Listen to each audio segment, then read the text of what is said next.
Good morning, sweet world, and welcome to the No Dunks podcast presented by FanDuel. It's Tuesday, November 25th, 2025. I'm Jay Skeets here in the Classic Factory, and alongside me, as always, Tass Mellis. Podcast listeners, this is for you. Next to him, it's my Top Shot hot boy, Trey Kirby.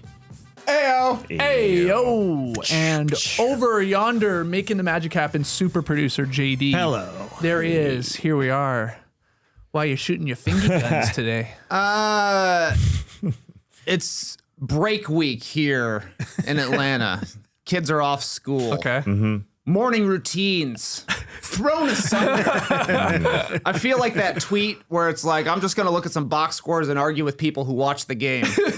Because I woke up about an hour later than usual today. So I was watching last night with my dad, getting some ridiculous takes from this old man. Thinking, yeah, I'll catch up on the details in the morning. And then Laura rolls over. It's a little bit after 8. It was very dark out here in Atlanta today, too. Yeah. Stormy this morning. I woke up instantly. Yeah. Starts pouring. So let's have a good show. All right. Okay. It's all right. We were going to have a good show. Hello to everybody on YouTube. Hit the like button, subscribe. Make sure you share the show. Podcast listeners, 5-star ratings and reviews. On today's show, it's the return of the Slop Scale. We're going to weigh in on some few trade rumors, or rumblings at least. So drop your piggies in the chat right now, because we'll slop it up later. We'll get to the games from last night. But first, we had Wedgie number 15, but it was a blink and you'll miss it Wedgie from Duncan Robinson in Indiana. And yeah, it sticks for a second, and then we think Jalen Duran sort of dislodges it by hitting the mesh, maybe the backboard there. Otherwise, it maybe would have stuck a little longer. You never know. Who gives a shit? We're counting it. We came up short last year, so we're counting everything this year. I asked the guys in Slack last night, are we counting this one? It was really quick. Tess said, sure. A couple R's in there. Trey Kirby came in a little bit later. Yeah, count it. So there you go, number 15. It's a pretty unique one because Duncan Robinson throws it from the left side of the rim and it lodges in the right side of the rim. So I went back and watched all of our 48 wedgies from last season because we've got a YouTube video on it. It's a great YouTube channel. And there was one like that last year. They're very unique. From to go one side over from the rim, other. Yeah. I don't even know if Jalen Duran needed to touch the mesh at all. It was coming down. Yeah. It was a slipper. Yeah, it probably was. But it doesn't matter. It wedged. Doesn't matter. It wedged. Who cares? It wedged. So what do you think I should rate this on the wedgie scale when I do that every weekend? I had it right now going quite low. Yeah. Because it's not there long. I was thinking half a star, maybe 1 star. Maybe one Ralph Lawler. Star. Yeah, honestly. It wasn't there long. Why not? It wasn't there long. The uniqueness of one side to the other, I think that's warranted. You did sell me on that a little bit. We've covered these wedgies for over a decade. How many have you seen of those? Not many. Not many. Rarity. Tass, you just gained it half a Ralph Wow. Lawler. Yeah. You'll have to wait till the weekend when I drop that, though, on Substack. I'm half a star myself now. You are, man. You're a full star in my book. You're a superstar, baby. That's Okay, let's get into some of last night's games. Speaking of superstars, how about those Toronto Raptors? Give me some Raptor news. That's a segue. Hey. Brandon Ingram scores a season-high 37. He was cooking at times in this game as the Raptors beat the shorthanded Cavaliers. Couple guys out again for Cleveland, but the Raps took care of business 110-99. Their 8th straight victory, Tass. And again, B.I., the big story, had a big third quarter, but 37, season high for him. Most shots he's shot all season long. 30 shots in this game. His previous high was 21. A lot of that happens because other coaches, they double him. They force him to get it out of his hands. Kenny Atkinson was not doing that. He's going one-on-one. I criticized that from other coaches. I said, well, now he can get other guys going. And you see the Toronto Raptors. They are getting everybody going and everybody pays off. Well, I ate my words yesterday because Ingram was just on fire. That's true. He was just scorching. One-on-one every time. He'd ball fake you. That one that he gave to Nique Tomlin, who went flying by him as he gave him that ball fake, was great. Listen, I love how Ingram's playing, period. He's number one. He's playing a lot of games. He's matched his games played from last season at 18. Wow. Whoa. Yeah. It was brought up to him in the post-game interview when he also said, Darko is our leader. You got to like that. I mean, The coach is your leader. I guess you like that or not, depending. But everybody is playing hard. Ingram, Barnes, Baird, and Quickly have all played 18 games. They close out quarters, most importantly, I think is the most important thing. They always close them out well. They always finish it well and finish off games well, like they did in the fourth quarter. Ingram is your leading scorer by far, but everybody's sort of a glue guy, as we can see. Like Scotty Barnes ain't going to be a driver and a finisher at the rim for his career. That's just not who he is. He's not a takeover guy like that. But when you got a scorer like this and you got a cutter like RJ Barrett, who was not in this game with his knee injury, and you got Quickly doing his thing, all guys taking part, all guys playing minutes, I admired it all. Just sitting back and watching this thing as a team, and then Ingram, again, his best game of the season, no doubt. Were you proud that this game was on Peacock here in America last night? Sort For of. the national TV audience to see this Raptors team? Sort of. At the same time, the bordering city of Mississauga to Toronto, and hearing Mark Followell, who is calling the game on Peacock, he saw Emmanuel Quickly line one up from like 38 feet, 36 feet. It was a bomb of a shot. And Mark Followell said, from Mississauga. He didn't pronounce it correctly. That's okay, Mark. You brought it. They did bring it on Peacock. Him and Derek Fisher beside him. Derek Fisher. Yeah. Wasn't the biggest fan of Derek Fisher, if I'm being completely honest. Derek Fisher. He didn't have a lot of flair. He's a solid. Oh, he is pretty boring. He's a solid. He's just a solid guy, like he was a solid player. That's who he is. It's true. He broadcasts like he plays. No, I agree with that. But it was cool that they at least put this performance together again with a lot of more eyeballs, I guess, on Toronto Raptors. Yeah. Than normal. TK, what do you think? I couldn't believe Ingram took 30 shots. It didn't feel like it at all to me. Like 30 shots in the flow of the offense? I don't know, but he was playing single coverage, so go and score, which is exactly what the Raptors needed.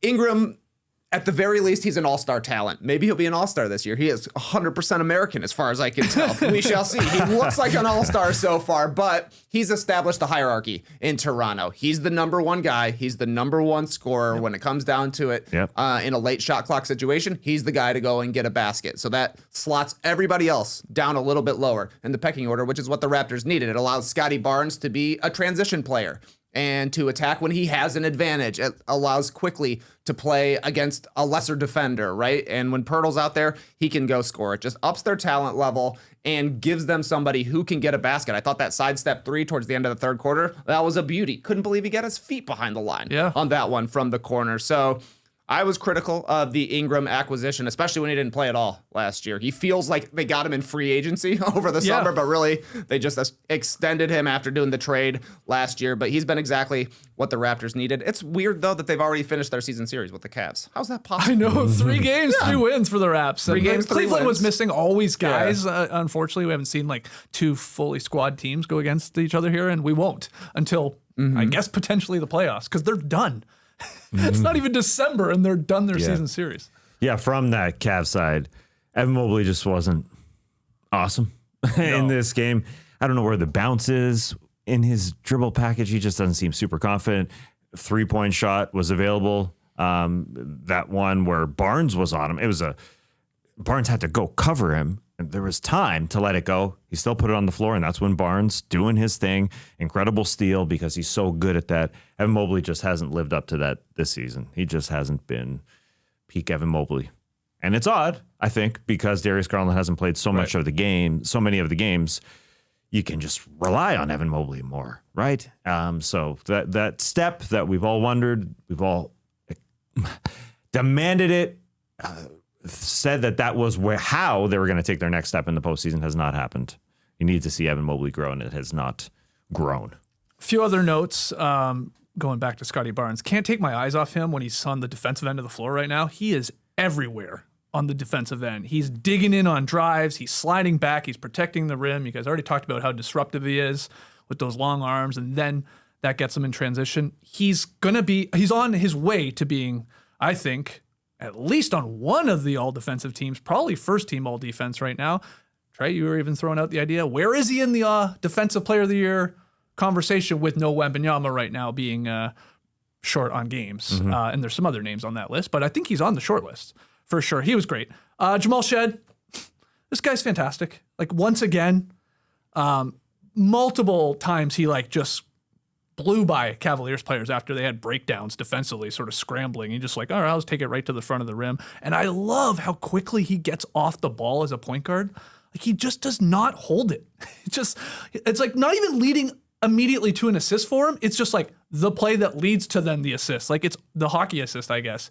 He's so good at just moving it quickly. He's been a revelation at what, the 45th pick or something like that? Second round pick, I think he went. And he's given them quality minutes. Mamu was great early on in this game. Hit a couple threes, had a couple blocks. And I got to give it up to Darko. He started Jacoby Walter in place of injured RJ Barrett.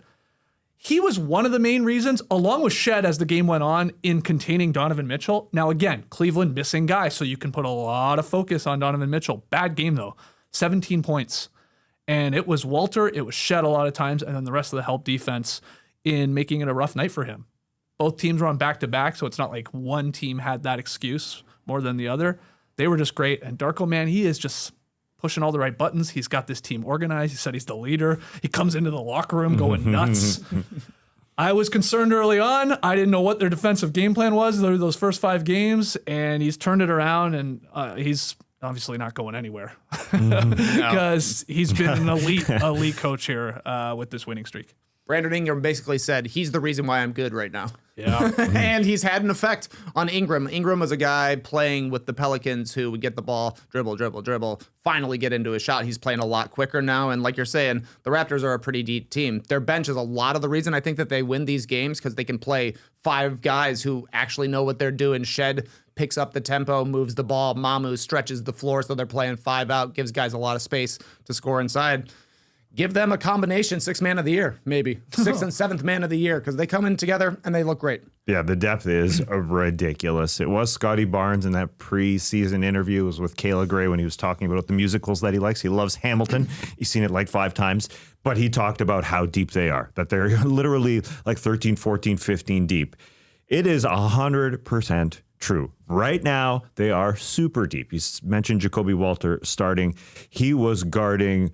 was it the Aussie, Tyrese Proctor, like 80 feet from the bucket. And he got pushed by Proctor and he drew a foul. That kind of stuff you need. 6 minutes left. Emmanuel quickly with that awesome steal. Those little plays are what win you games. Yeah.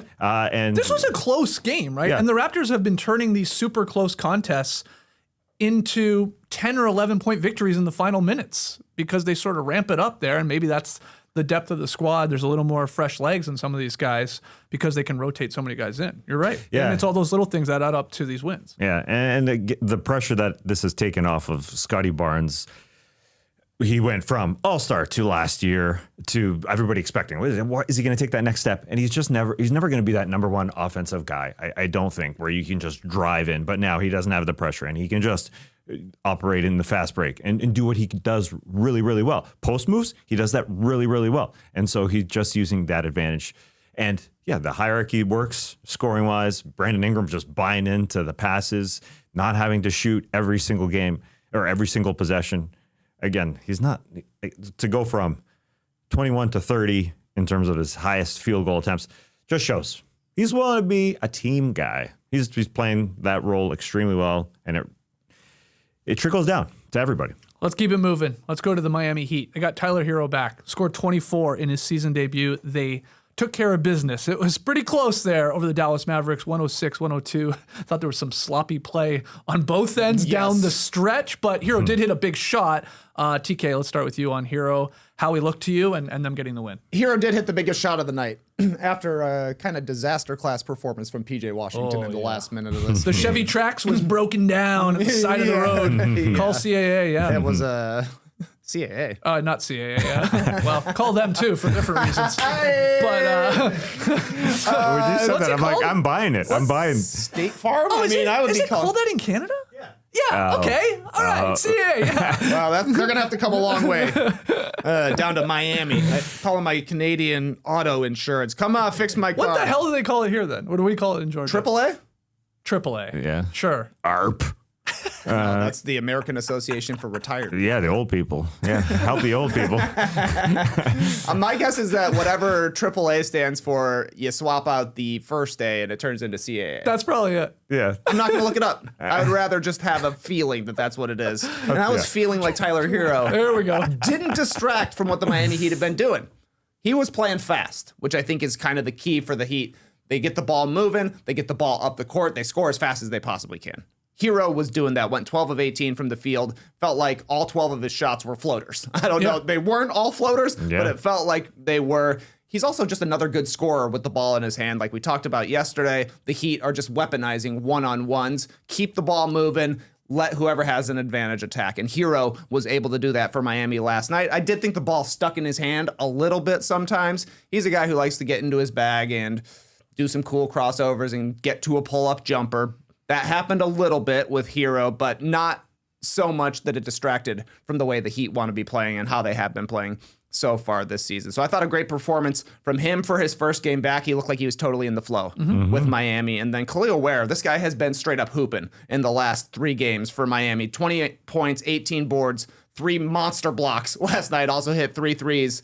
Prior to that, against Philadelphia, 20 points, 16 boards. I think he had 8 offensive in that game. He was dominant there. And then when they destroyed the Bulls, 20 points, 14 rebounds. He's really coming around. They need him to be a force at the rim. Throwing him lobs is the majority of the way he's going to score, and then hitting wide open threes. But having a guy who can score inside, even if it's just finishing plays, is big time for Miami. Yeah, super physical, talking smack. We didn't know that was coming. I don't think. I didn't know it was coming. You saw a slow start here in sophomore season, number 2 for him. And he did start slow, but now he is there. Khalil Ware is real. He's averaging 20 and 16 over his last 3 games, like Trey said there, going through the box score. Yeah, and you get back your best offensive player. As much as I respect Norman Powell, who wasn't playing in this game, their best offensive player in a one-on-one situation is Tyler Herro. And he was a baller, even though he had a slow start in this game. This first stint was bad. You could see he was rusty. You could see that. And he missed his first 2 shots. He had 0 points in that first 8-minute stint. He goes to the bench, comes back out, and he was awesome the rest of the way. The rest of the way, he was 12 of 16. He was 12 of 16 overall on 2-point shots because he didn't hit a 3, and the floater was the thing that was getting him those 2-point shots. It was floater time. I mean, he looks like he's got the best floater on that team. Oh, that one at the end there, like the one that sort of won him the game, that was a real true floater, too. Yeah. It was that skied. Nice touch on that. And that was the P.J. Washington pass that got stolen by Bam Adebayo. What was P.J. Washington thinking on that play? Just gave it to Bam. He like threw it to him. Bam jumped up and got it, and then did a good job to like keep it in bounds because I think his momentum was taking him out.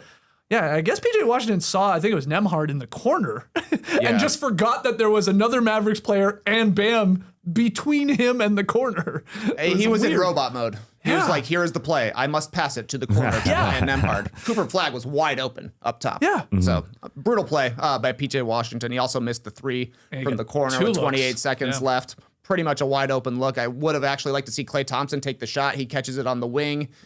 Kind of hesitates, gets it to PJ, wide open shot for PJ, brick job, but Klay hesitated. You know, he had just missed a big shot against the Grizzlies. Maybe that's factoring into his head. Hasn't had a great season, but he told us, watch, the big plays are coming. Take the shot. Also, I would have liked to see Cooper Flagg take the shot. He gets the ball at the top of the key when PJ Washington missed yet another 3 from the top of the key. This one, 6 seconds left. Cooper had a chance to attack.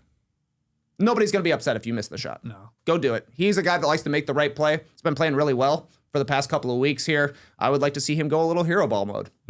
What did you watch that last night? Yep. What did your dad think of Cooper Flagg? He said, take the shot. Yeah. He's like, yeah, but he plays the right way. He does play the right way. I will say the good. Sometimes you got to play the wrong way. Yeah. See, PJ Washington, he was trying to play the right way.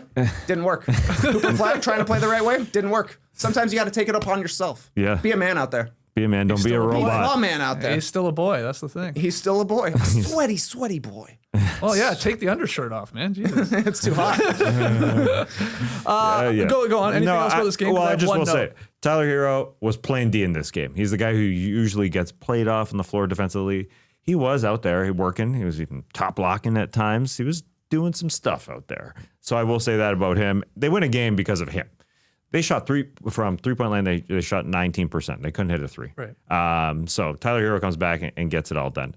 I did like that he wasn't like settling for threes in this game, because Tyler Herro can get them up in a hurry, and he can take a lot of threes, and he can make a lot of threes too. But I think the box score, he only had like 2 attempts. He didn't hit one, like nobody could. Yeah. But like he was attacking, getting inside, and you guys said the floater time after time. He's buying in.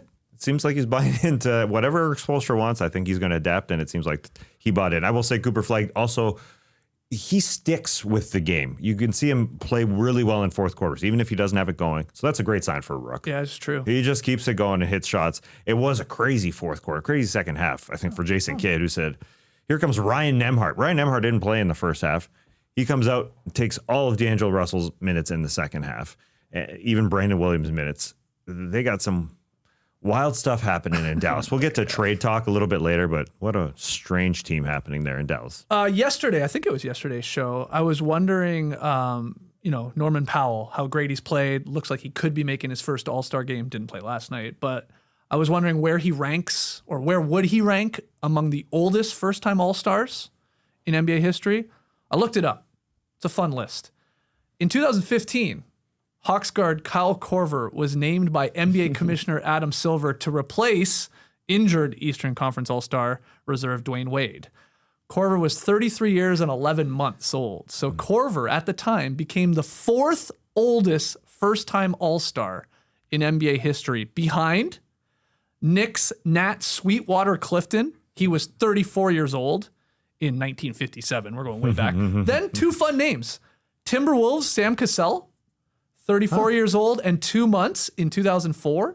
And I did not remember this is the team he made it with, Anthony Mason with the Miami Heat. I thought for sure Mason made an all-star team with the Knicks or the Hornets, but no, it was his first year with Miami, 34 years, 2 months in 2001.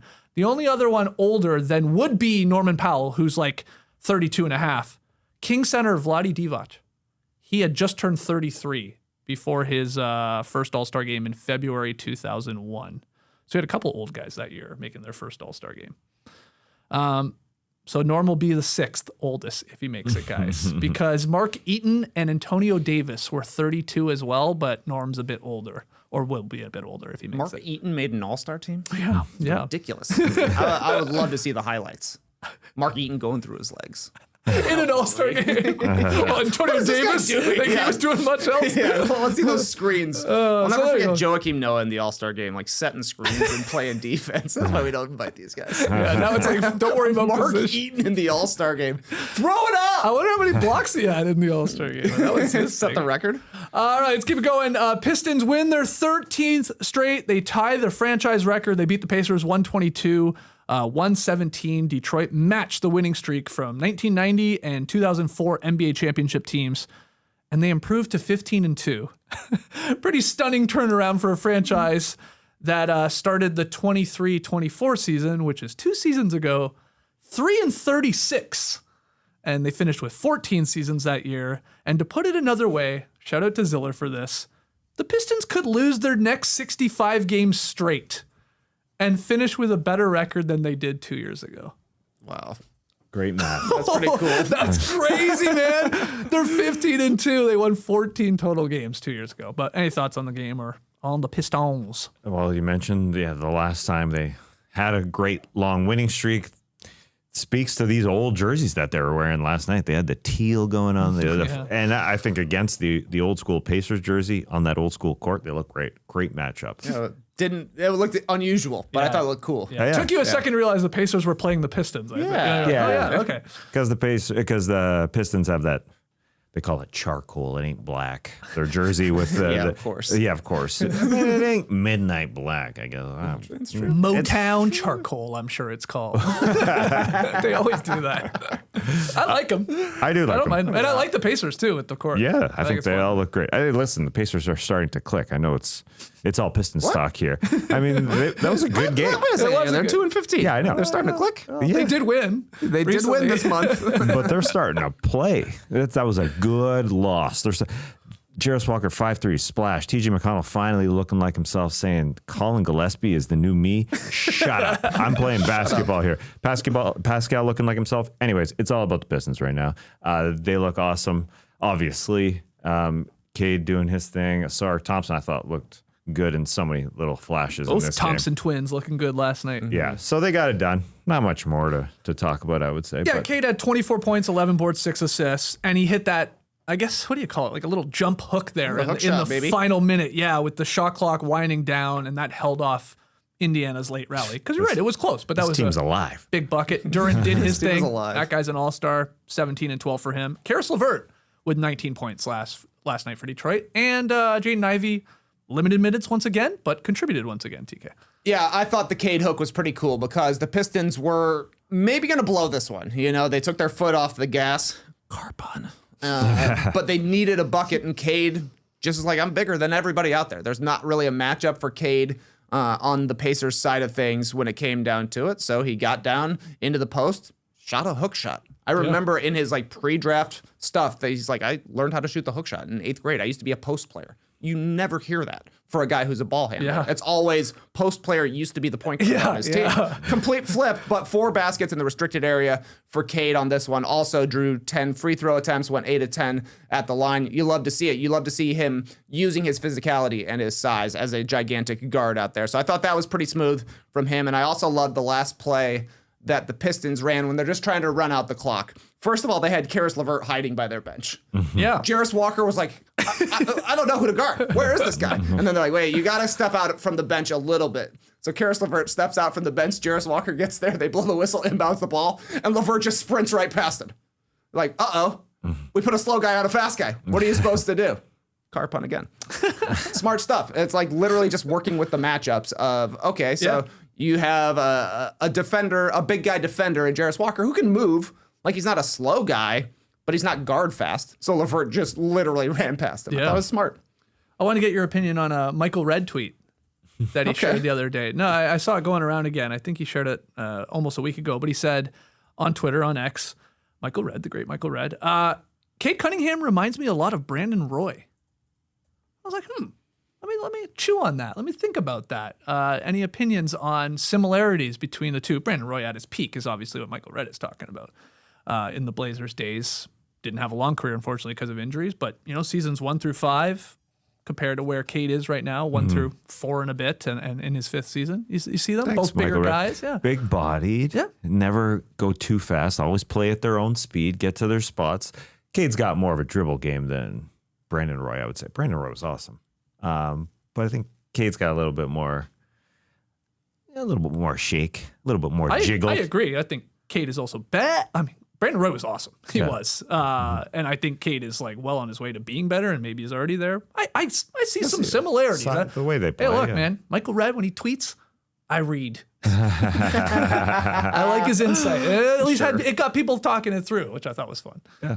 I don't see it, but Michael Redd is an NBA All-Star, and I'm not. Do you see any other comparisons, let's say, to Cade? I'm putting you on the spot here. He's a big guard, and that's the difference to me between him and Brandon Roy. Like Brandon Roy, I think of as a perimeter scorer, shooting jumpers. He was more stuff. of a shooting guard almost. Yeah. And I think of Cade as a guy who likes to get in the lane and work from there. Like I don't think it's a coincidence that in the past 2 seasons, as he's taken a leap forward, he's gotten a lot better at finishing. Everybody compares him to Luka. I think he's more along the lines of like a Luka or a James Harden, guys who are big and strong and want to do their damage inside, and then also can play on the perimeter as well. I don't know if Michael Redd thought this, but I do see some similarities between the demeanor between Cade Cunningham and Brandon Roy. Sort of how they hold themselves, I think. And maybe, again, Red's looking into that. But fun tweet. Great follow on Twitter for sure.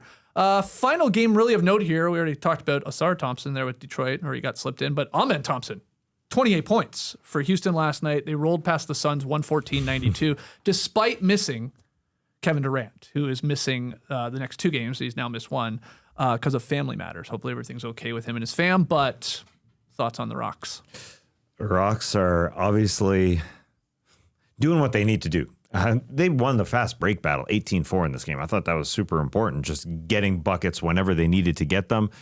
But Ausar Thompson Amen Thompson doing his thing, Alperen Şengün doing his thing. I think they should call it the Şengün shovel. Whenever he's got a little bit of a pass, he's underneath, he gets doubled and he goes underneath the arms. That was a nice little pass.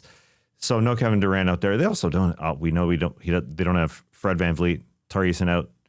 Dorian Finney-Smith is still on that roster. They're missing a lot of guys. And then Reed Sheppard comes in. Looks freaking great starting, as he always does. He looks fantastic.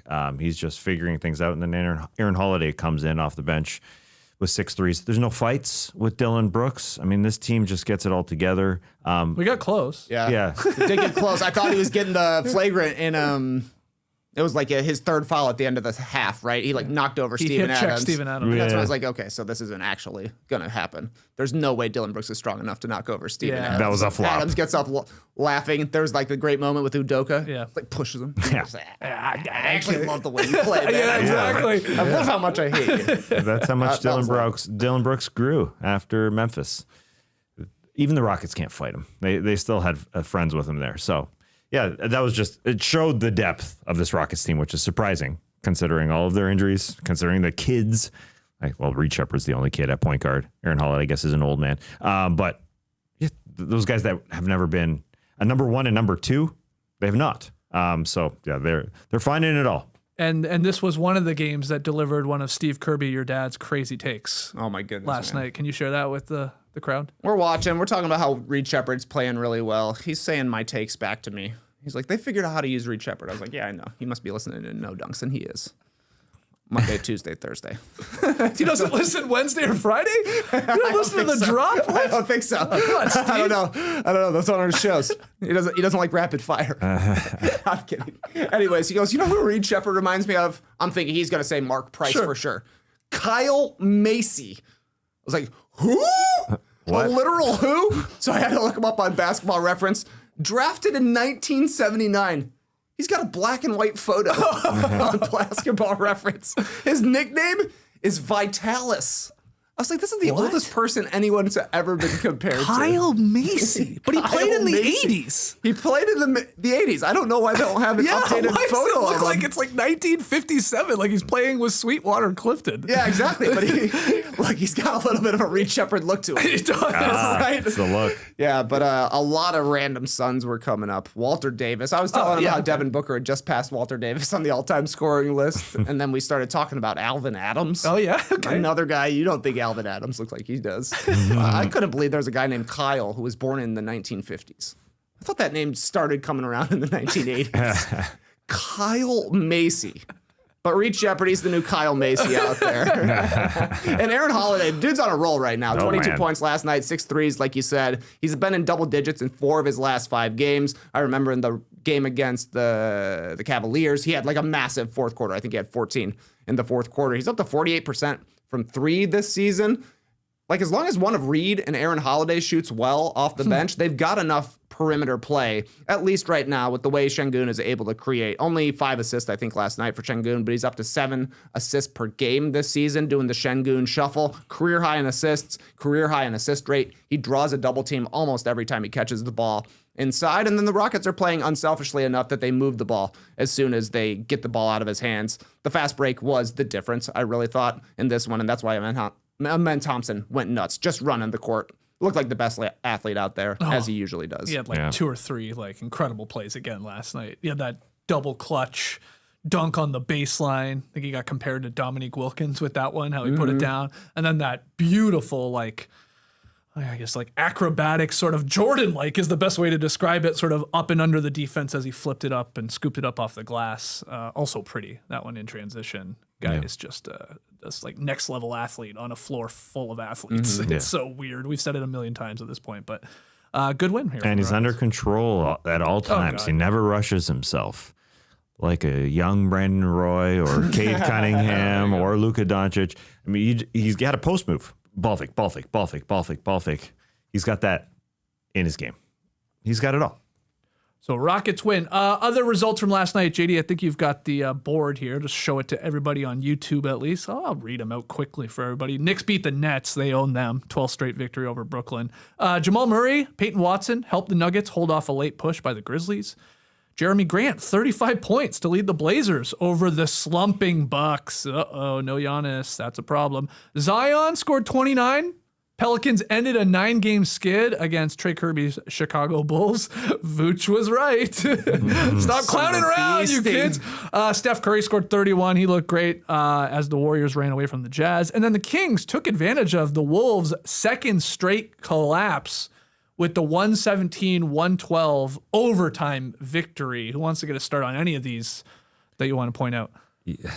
The Wolves need an asshole. They need Chris Paul. They need somebody to finish games just to get them right. They're up 10 with 3 minutes left, and they only score 2 points the rest of regulation, so it goes into overtime. That's when the Kings take care of business. Also, Randall just didn't finish the game very well, which happens at times. 6 turnovers for him. Listen, I said the Pacers have something to play for. The Kings, they don't. But I will not put them in that same category. But it was cool to see some stuff, something for fans, like Malik Monk diving with a minute left in overtime, out of bounds to save a ball. That's at least something. Yeah, it's not Malik great. Monk had his little section of the game where he caught fire too. That was big. And then Keegan Murray was great. Yes. He really was. 26 points, 10 to 19 shooting, hit a couple threes, 14 rebounds for him as well. And all the talk after the game is like, I guess it was Zach LaVine was like, yeah, this is Keegan Murray's team. I love that because he's like, yeah, everybody else is going to get traded. Literally. So it's his team because he might be the only one left here when it's all said and done. But it is and maybe should be. So he played great. Does that have to do with him not playing in overtime? Like LaVine played 3 seconds in overtime. They went to Malik Monk. Monk is playing hard. Doug Monk Christie, had a good game. Doug Christie making at least trying different things to see. But yes, we'll get to the Kings and who they'll trade a little bit later in the show. And yeah, LaVine's on the table, I will say. Now, it's from the Minnesota Timberwolves side, they've lost 2 in a row, as you said. Late game. They're still on pace for 48 wins. It's somewhat like last year, where they finished the season off 17-4, went into the playoffs and doing that. But I guess that's what they do. I guess that's what an Anthony Edwards team does now. Like, they just don't play to above their opponent, to their potential, to their own potential a lot of the times. That's what they did in this game. Completely collapsed. They missed 17 of their last 19 shots in the fourth quarter. Chris Finch is just like shuffling guys in and out. Like Jalen Clark barely played, and suddenly he's in. For defensive purposes. They've got a minus 1.7 net rating in the fourth quarter this season, and they've played the second easiest schedule in the league. So they're blowing these leads because they have absolutely no flow offensively, because they have no point guard offensively. Anthony Edwards can be a good playmaker. Randall can be a good playmaker, but he's turning the ball over a ton this past week. It just seems like, despite the fact that they brought pretty much everybody back, no chemistry for this team and no trust from Chris Finch on any of the young guys. Like Shannon was out of the lineup with an injury. He came back, didn't hardly play. Rob Dillingham doesn't look like he's ready to be on the court right now. Does not look strong enough to be on the court right now. DiVincenzo, not a playmaker. Everybody's out there trying to get their own shot, trying to fix the problem by themselves when what they need is a little unity. That's why they were so good in the second half of last season, because like you're saying, they were struggling through the first half of the year last year. They do have a decent record right now. It's because they've beaten up on some easy teams. Like we said yesterday, no wins against winners. Still don't have any wins against winners. Something's going to have to change for this team, and they don't have a lot of ways to upgrade going forward. So it's going to have to be internal stuff, I think. Yep, it's a great point. And I sort of paused there on the slumping Bucks line because TK, you said it in the preseason, Milwaukee has fallen to 0-4 without Giannis this season. I saw Ziller with the breakdown with the numbers. They're pretty alarming. The Bucks are plus 74 this season in Giannis's 400 plus minutes on the court, and they're minus 125 in the 460 minutes now without him out there. Not shocking by any means. Giannis plays, they're good. Giannis doesn't play, they're below average, unfortunately. Yeah, their only win in the past 3 weeks has been against the Hornets in overtime, and that was the Con-Knipple game. Not a great run here for the Bucks. I was impressed, however, with the Denver Nuggets pulling off yet another win. This one against the Memphis Grizzlies. Jokic was awesome. 17 points, 16 assists. Had a beauty late in the fourth quarter that was just wowing everybody. A dish to Peyton Watson. It was like kind of like a spin move behind the back pass out of the post. Yeah. just cool stuff to see. With a from minute him. to go in a close game. That's the best part. It doesn't. Yeah. That's not a risky pass for Jokic. No. He was wide open as well. Yeah. Watson was. And Watson played really well. 27 points for him. They moved him into the starting lineup when Christian Brown went down, but now it's Christian Brown. It's also Aaron Gordon, but in 7 games as a starter, Watson is at 16 points per game, 7 rebounds, basically a steal and a block per game, shooting 47% from 3, and Jokic is going to feed him the ball. He's saying, take the shots. We don't care if you miss. And right now he's not missing. If you've got a guy who's going to empower you, it builds your confidence. And that's what Peyton Watson needs to be able to shoot well. So if they can get him rolling and keep him playing well once their starters come back, that's like another guy who's going to contribute to this team. That's right. I said that yesterday. That could be the silver lining of the injury to Aaron Gordon and Christian Brown. A guy like Watson, again, maybe another guy like Strother, they get more opportunity. They get more chances to play with these other guys, the starter guys. And maybe you can turn into like something special down the line. And yeah, part of that rotation and, help win a quarter or a half or a game even in a playoff series. So we'll see. But a great game from him. Jamal Murray too. He cooked, I thought, as well. Okay. Those are last night's games. How about those sepia tone Warriors? You see this? That was not a City Edition court. Was it? No, it didn't say City Edition on it. I thought it was written in brown. Down in the brown lade. They had 3 shades of brown on the court. There was a lot of brown. 3 shades of brown. Yeah. Okay, maybe I'm wrong. I couldn't see City Edition written on it. I'm going to have to go into the Getty images. Yeah. Enhance. Looked weird, though. Looked like an old-timey photo. Yeah, it did. Yeah, I agree. That's a good way to put it. Yeah. It's like that Instagram filter that you can put on that nobody uses anymore. It's like, why do we have these still? It's like old shows coming back. Everything is coming back in terms of hardwood floor looks in NBA games, right? I mean, there's NBA teams are just going, oh yeah, well, that was cool. Let's do it again. Hey, we heard Woods in. That's why we updated That's the right. studio. That's right. They were inspired by us. That's right. Okay, let's take a break, and then we got to get to the slop scale. But first, a word from our sponsors. The NBA season's a grind. Schedule is packed. Games every night. See these bags under my eyes? Yeah. I don't know how to hydrate, but I can work out. That's why I'm fired up about the new Peloton Cross Training Tread Plus, powered by Peloton IQ. Peloton IQ plans your workouts, tracks your progress, even corrects your form. And with the swivel screen, you can go from a ride on the bike plus to a quick yoga stretch or ab workout in seconds. I'm mixing it up with Jess Sims on the tread, Adrian Williams for strength, and I'm looking for anyone to help with my eye sacs. Add jokes aside, I feel great. Let yourself run, lift, flex, push, and go. Check out the Peloton Cross Training Tread Plus at onepeloton.com. The NBA is rolling and FanDuel is your home for live betting. So even if you missed the start of the game or want to ride the hot hand, FanDuel has live bets on everything from who will score next to fourth quarter comebacks. Plus, you can even combine your live bets into a same-game parlay for a shot at a bigger payout. However you want to play, now is the perfect time to join because FanDuel has given new customers $300 in bonus bets if your first $5 bet wins.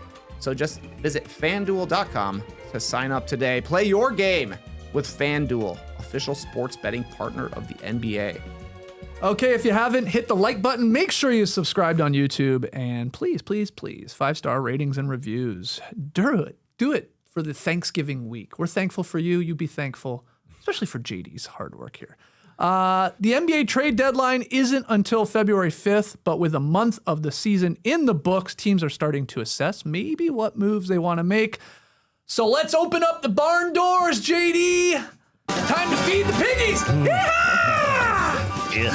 Let's slop it up. Our first slop scale of the season, where we are our worst intro. No, this is the best in intro. a good way. Yeah, it literally grosses me out to see that. Sloppy trough. But it kind of looks like a Thanksgiving meal. Oh, God. Same color pattern. You're not wrong. All beige. Cream corn gravy. Yeah. So we're weighing in on the latest NBA trade rumors using the slop scale. So the heavier, the juicier, the sloppier an NBA trade rumor, the more buckets of slop the boys will assign to it. We go from 1 bucket of slop all the way up to 5 buckets of slop. That is maximum slop. So let's get it started. First one here. DeMar DeRozan is drawing some interest from the LA Clippers, according to the Athletic Sam Amick, in part because of his partially guaranteed contract for next season that could pay him only $10 million of the $27 million deal. So we start with this one. Clippers interested in DeRozan. How many buckets of slop? I'm not lying for this one. It's 1 bucket of slop. It ain't happening. I don't buy it at all. Okay. They need a 3-point shooter. DeMar ain't that. Do we need another older player? No disrespect to DeMar, but this team doesn't need to get older. It's the same shot map as Kawhi Leonard out there. Why do you need to pull it out? You're old. You need this team needs to pull it out. That's what she said. You're old. You have low motility. You need to pull it out. You're old. That's what you said. It works. I guess pull it out. works. You're old. Look, they tried to get DeMar. They thought they're getting DeMar when Kawhi tore his ACL. Like it was 4 years ago when they were on their conference finals run. Those Clippers. Oh, that was the day. And then that offseason, there was lots of talk about DeMar going there. But do you need him now? It doesn't make sense to me. I understand the partial guarantee is appealing because it's not a ton of money in 26, 27, but still. I know the Kings are going to do something, and anything for a Kings fan right now that we'll get to a little bit later is good. But this ain't good for the Clippers. I don't get it. Okay. So 1 bucket of slop. I'm barely wanted to give it that, it sounded like. Yeah. There's literally, you can't pick no buckets of slop. Nope. You got to give me some slop. You got to clean. Kings got to eat something. Clean that slop. trough. That's right. Okay. TK, agree or disagree with 1 bucket of slop on Clippers interested in DeMar DeRozan? So if I'm saying 5 buckets of slop, I think it's going to happen. I guess. I think you love it. You think it's possible. Yeah. Lawrence Frank wants it. 4 buckets of slop. Oh, this is a Clippers kind of move. Get older. Get another guy from LA. Get another guy who shoots mid-range jumpers. I think it's absolutely perfect for them. Okay. Stupid move, which is why the Clippers would do it. Right. I think this is actually pretty good for the Kings to turn a slightly longer contract in DeRozan into a guy in John Collins who's going to be expiring pretty much right away. And he also kind of fills a position of need. We've had Sabonis go out with injury. They lost Valanciunas over the offseason. They signed Precious Achiuwa, and now he's playing major minutes for them. So getting a big guy, I think, would actually help the Kings a little bit. I don't think it's a smart move, and I don't really think it would change things for the Clippers, but DeRozan at least plays. You know, you're saying he has the exact same shot map as Kawhi Leonard, 100% true. But Kawhi plays 50% of the games and DeRozan plays 100% of the games. So at least you got a Kawhi-like player out there all the time. They need somebody else who can score because right now, if Harden is not doing something, nobody's doing anything. And, I mean, an opportunity to add 8 years to your roster, beautiful. Okay, all right. Trade 4 buckets of slop. Task just 1. All right, keep it going. We'll stick with the Kings here. The Kings apparently will trade anyone.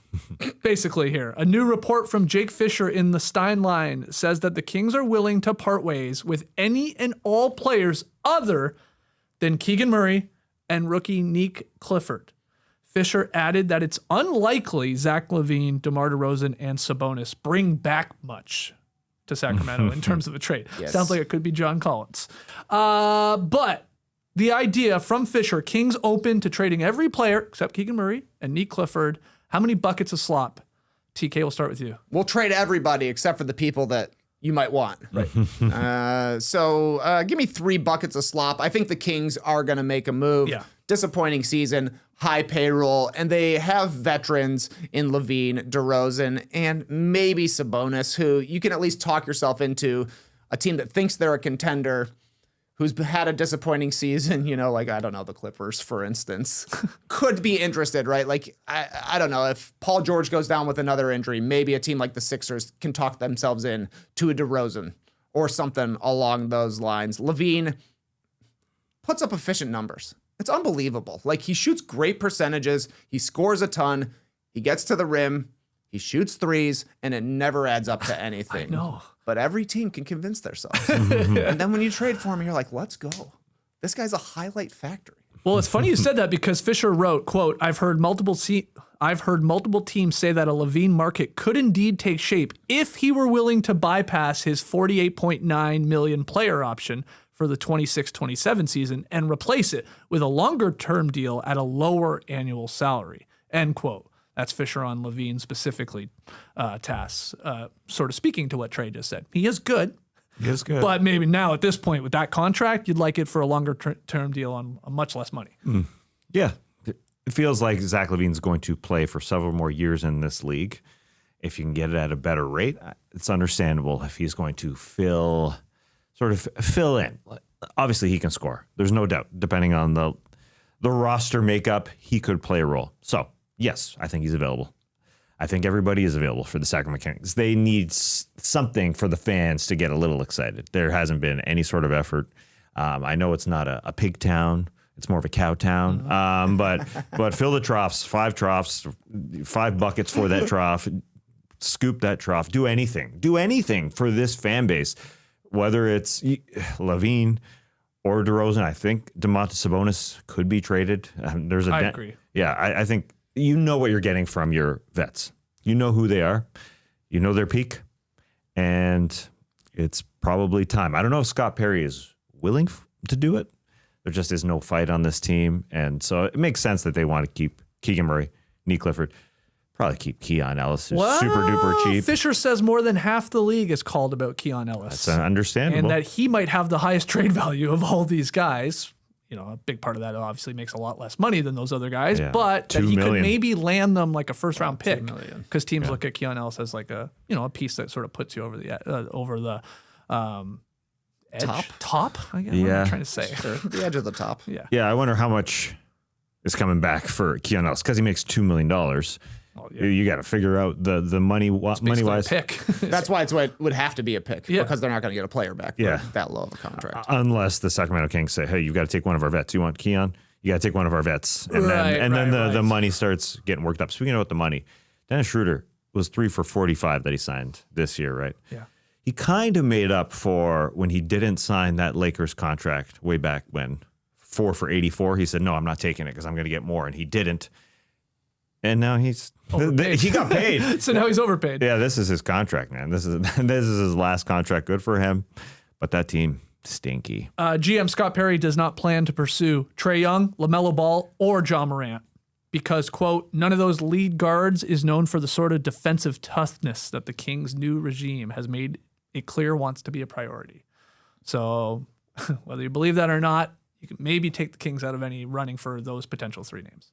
New regime, I think, is important because Scott Perry didn't build this team, so he has zero connection to the players. The only guys he brought in were Dennis Schroeder. So, he's not off to a hot start. But it means that you don't have the connection. You don't feel like, oh, I built a great team. Let's see how it actually plays out. You can make some moves. The biggest thing for the Kings is if they trade these veterans, they will get somehow a little bit even worse. And then they would get a chance at a really high draft pick, which would be what would really get Kings fans excited. Because I don't think shipping vets away and getting picks back is exciting, but having good lottery odds can be exciting. For sure, in a loaded draft at that. All right, according to NBA insider Jake Fisher, we'll stick with him, the Utah Jazz, quote, would almost certainly want forward Ausar Thompson in return for trading Lauri Markkanen to the Pistons. Quote, sources say that the Jazz, in fact, considered trading up to select Ausar Thompson during the 2023 NBA draft. The Pistons, as you can imagine, do not want to trade their Thompson twin. End quote. Tass buckets of slop on the Jazz wanting Ausar Thompson if they're doing any sort of move for Lauri Markkanen. The Utah Jazz absolutely want Ausar Thompson. Would they get him? No, I don't think so. I don't think so. No disrespect to Lauri. Still young. Is going to be an all-star here in this new international versus USA format. I think Lauri Markkanen is a great player, but the Detroit Pistons cannot give up on this upswing of who they are. There's no way. There's no way you give up Ausar Thompson. I just don't get it. Pair him with Cade, and I get it from the Utah Jazz perspective. I mean, they haven't destroyed in the draft the last few years. They picked 5, 9, and 10. No disrespect to Ace Bailey, but they want somebody awesome immediately. And this is, of course, you think about trading Lauri Markkanen, but if you're not getting Ausar Thompson, I think it makes more sense to keep him around in this Jazz team that's overachieving. May not even be an incredible draft season for them because they're just good in a way. So I think Detroit would be smarter to go get Michael Porter Jr. instead of having to give up more. You give up less for Michael Porter Jr. He's not paid for as long. It's only a contract this year and next. It lines up better with when your team has to give extensions to Ausar Thompson and to other guys. So I think that makes a little bit more sense. He's a year younger than Lauri Markkanen. I think that one makes more sense. So you're low buckets of slop here on this one. Well, it depends on how we're slopping. I mean, really, do the Jazz want Ausar Thompson? How realistic? I don't think the Pistons do it at all. Okay. No, very unrealistic. TK? 100% agree with Tess. One simple bucket of slop here. I think the Pistons should let it marinate. Yeah. Let that slop marinate. They're having an awesome start to the year. They have played the easiest schedule in the Eastern Conference so far. They're such a young team, and eventually they're going to have to pay guys. Like, they're going to have to pay Jalen Durant. He didn't sign an extension before this year, and he's taking a step forward. So he's getting even more and more expensive because once he hits restricted free agency next year, a team will offer him a really good deal. And if he decides to sign it, Pistons can obviously match, but it will cost them a pretty penny. So, I don't think that making a move for Markkanen makes a ton of sense for Detroit. And I would rather have Michael Porter Jr. anyways. You're totally right. I think he's an equivalent player to Lauri Markkanen. Yeah, I think if I'm Detroit, I don't want either of those guys. Just with how well we started and where our future is going and who we're backed by. And I bring up those two guys. Like, I get you, the Markkanen and Michael Porter Jr., but like Carlisle said it after last night's game. This team is like being built similarly to like the bad boy Pistons, where it's physicality, it's toughness. They're sort of the mirror image, he said, of those squads that he used to coach right before they won that 04 championship of that version of the team. Those two guys, Markkanen and Michael Porter Jr., do not scream bad boys to me. So don't worry about fattening up the piggies if you're Detroit. Go vegan for this season. Try it out. And don't mess with what's working right now. But yeah, the Jazz want Ausar Thompson. so would I if I was the Utah Jazz. That part makes sense. All right, final one here in the slop scale from our guy, Timmy Bontemps. Timmy Good Times. He said during Monday's episode of the Hoop Collective, Anthony Davis's trade value isn't as high as many would expect for a player of his caliber. Quote, there's not a lot of teams that are lining up to take on a 35-year-old AD making $63 million, end quote. Bontemps is talking about AD sort of would be in the final year of that deal making around $63 million. So Bontemps saying teams aren't lining up here for AD. TK, how many buckets of slop we at with this one? Well, when you put it that way, that he's 3 years old, making $63 million and never plays, I would have to agree that it's hard to come up with an idea for who should go after him. But I think if the Mavs were to make him officially available, we got Mark Cuban faking the funk saying there's no way we'd ever trade this guy. Yeah, you would. Of course you would, Mark. Stop lying to us, Mark. Stop lying to us. And other people are lying too. Maybe they're not lining up, but the packages won't be what you're expecting from a guy who, when he plays, is an all-NBA caliber player, can have an impact on both sides of the ball, makes your defense better instantly, and is still an effective offensive player. But, you know, if the Mavs continue to struggle, it just doesn't make sense for them to hang on to Anthony Davis. They don't have a lot of future assets because Nico Harrison traded them all away. They should fire this guy. Traded them all away to build a perfect team around Luka Doncic, but it leaves the coffers pretty bare. If they're trying to build around Cooper Flagg, which they should, Anthony Davis should be available. Klay Thompson will be available as well, but both of these guys are nearing the tail end of their career in Klay's case and the tail end of his prime in Anthony Davis's case. But these are your best chances to get any sort of future assets back, which is why the Mavs need to move these guys. They're not going to have a winning season this year. They need to keep their pick. They need to get another decent lottery pick. They need to hit on that one to have building blocks around Cooper, around Derek Lively. They need a perimeter guy. It seems like to me, they would like, if they get gifted the number one pick again, they would take Darren Peterson. They would want a guard out there, another playmaker, but it makes sense for the Mavs to trade Anthony Davis. So I'll give this one a 2.5 slopper. Okay. Yeah. They have to trade Anthony Davis. The teardown has to continue for their fan base, for that organization. Yes, it feels good to trade Nico Harrison for a lot of those fans, but it has to continue with Anthony Davis. My question is, what's the better route to get the most for Anthony Davis? Is it him coming back, being healthy, looking great? Or is it this idea of Anthony Davis helping out a team that could go for it? I think it's a bit risky, him coming back, because he's got a calf injury, so he hasn't got into basketball shape the last couple months, and he wasn't in that. I shouldn't say last couple months. The last month, he wasn't in that when he was playing. So there's that risk. Maybe there's another calf injury like Luka's last year. So I think there is a bit of a risk, because I agree with Tim Bontemps that teams may not be lining up. But you got to take what you can get right now.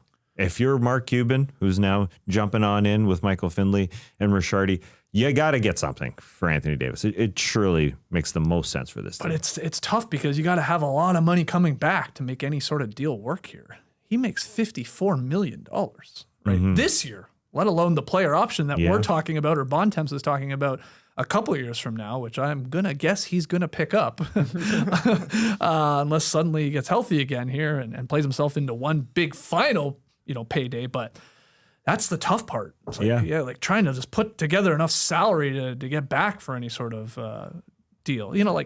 Like the Warriors could use a semi-healthy version of Anthony Davis. Like, no doubt. They could honestly use like a Sabonis sort of healthy in terms of gobbling up rebounds and stuff like that. But then you got to get into the contracts of it all and how you're making that work. Yeah, Kuminga's a piece, but he's not making a ton of money. So there's still a lot of money to fill in there in the trade machine. So it's just difficult. But I'm with you guys. Like, I do believe the move is for them to get off of Anthony Davis. Whether he comes back and plays and helps his trade value a little bit here before the deadline, sure. Yeah, he just has to look healthy. Maybe if he comes back and just plays one game, that's enough. That he's out there. Whoa. He's out there. I thought this was the year. He was wearing the eye goggles. That was the main reason he got injured last year was the eye injuries, multiple eye injuries. His eyes are safe. The problem is knees down. He's 32. As you said, he was going to be 33 next year. This team the team that acquires him has to be super close, right?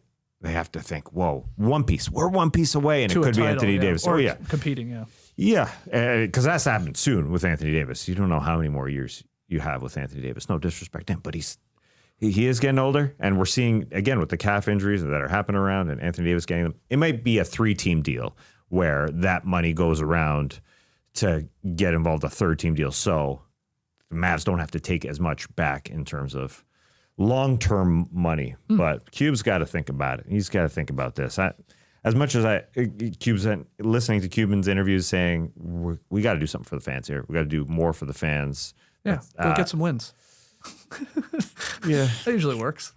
Well, yeah, or not, and it's like, this is a down year, and stick with us, and we'll be back next year if we luckily made our big move. Hit in the draft again, and this is just Cooper Flag growing year, showing the potential. Yeah. And it'll be as simple as that. And you can finally wipe your hands clean of that whole Luka Doncic / Anthony Davis era if you trade Anthony Davis. All right, that's the slop. Wasn't the juiciest, let's be honest. It's just a start.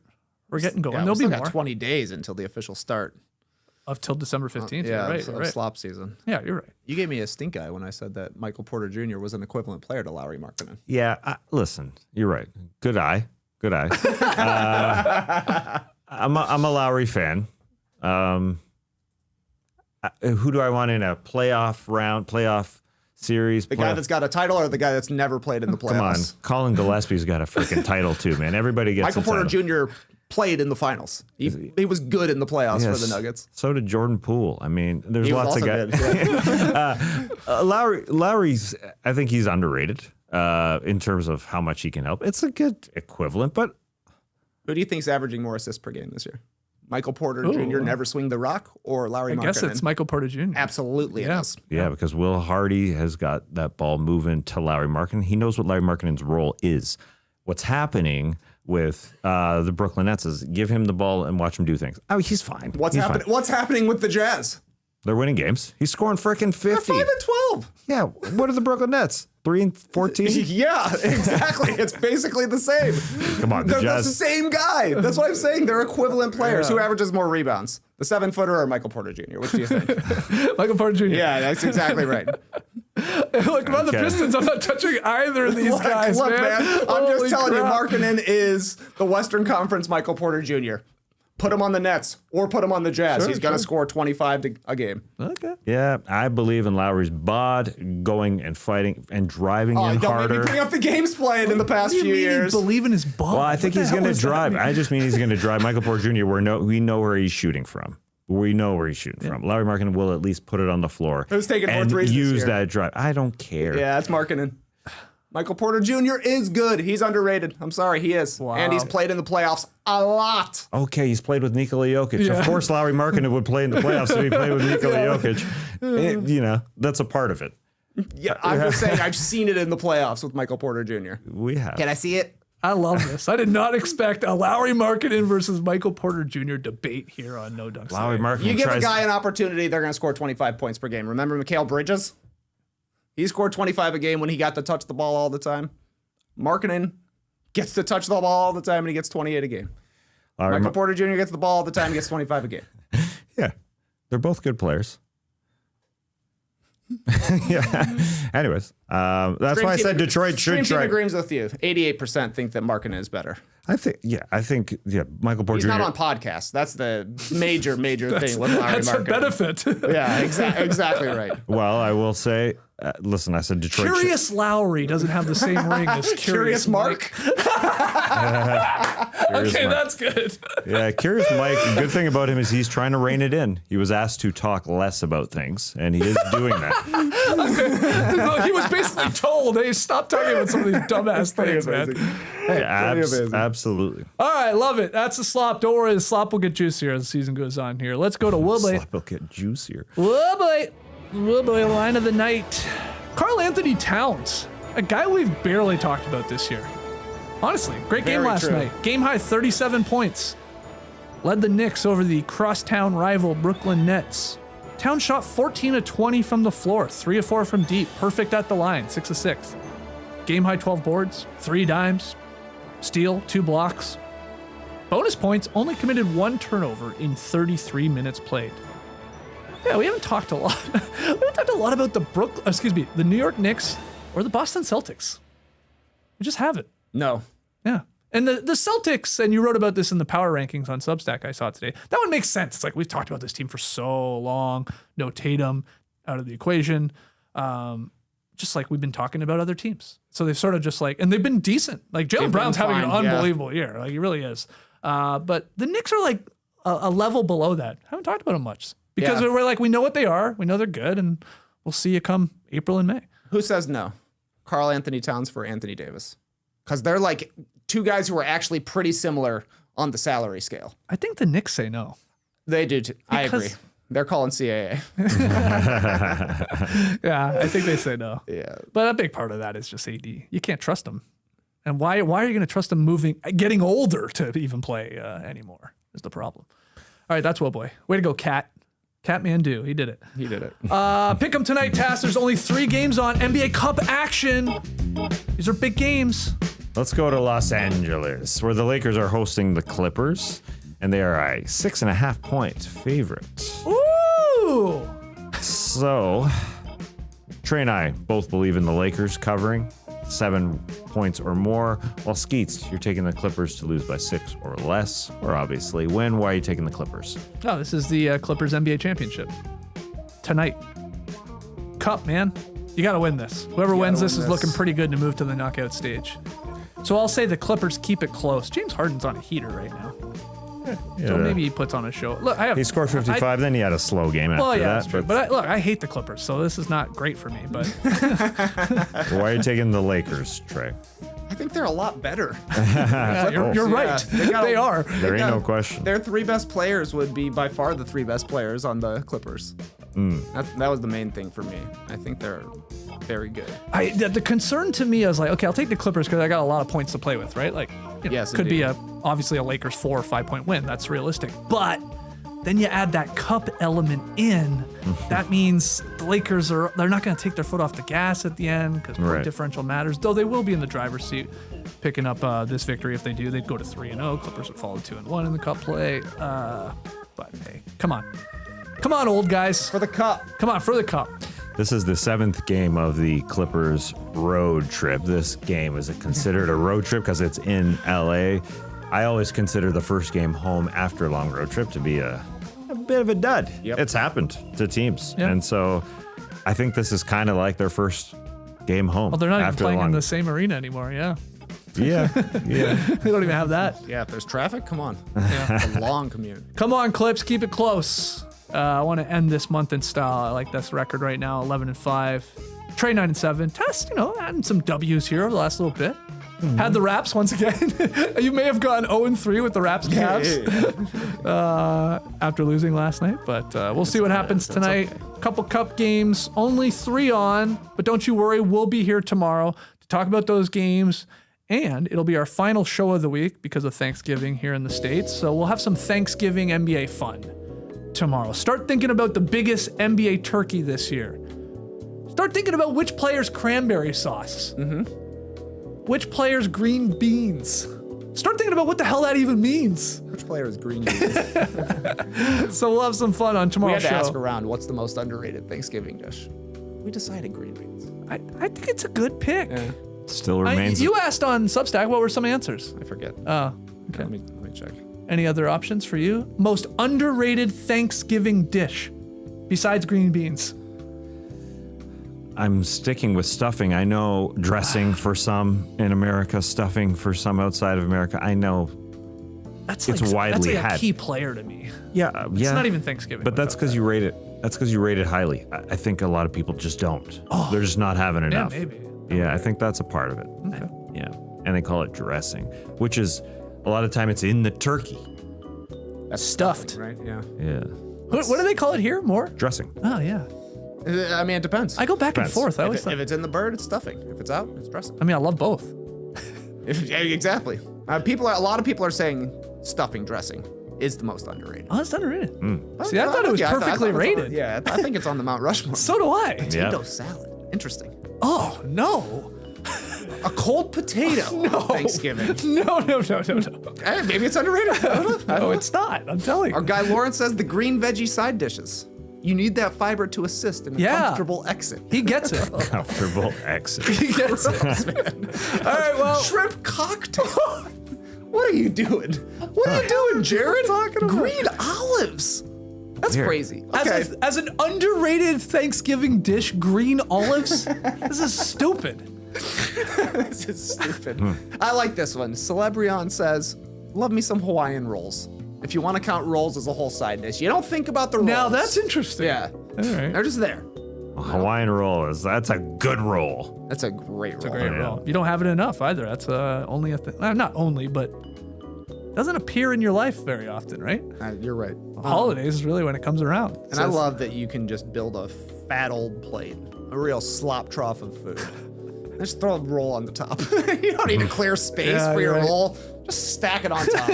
Just throw it on there. Oh man, I'm getting hungry. Can't wait. But anyway, we'll have a fun drop podcast for you tomorrow, seeing as it'll be our last one live of the week. Until then, though, Clipper Bros. You heard it here first. Have a great time. Turn up. Love you guys. Awesome. Thanks for joining us, and remember, I can't get over the shrimp. Shrimp is not a side dish. It's just not. You don't have it on your plate. You can have it as an appetizer, Right. but it also prevents the comfortable exit. Was that the term? Comfortable What was exit. it? Yeah, that's a weird one. I mean, that just Say that for sure. you're backing yourself up a little bit more, I would say. I would say. Be careful with the shrimp this week, everybody. Embrace the day, people.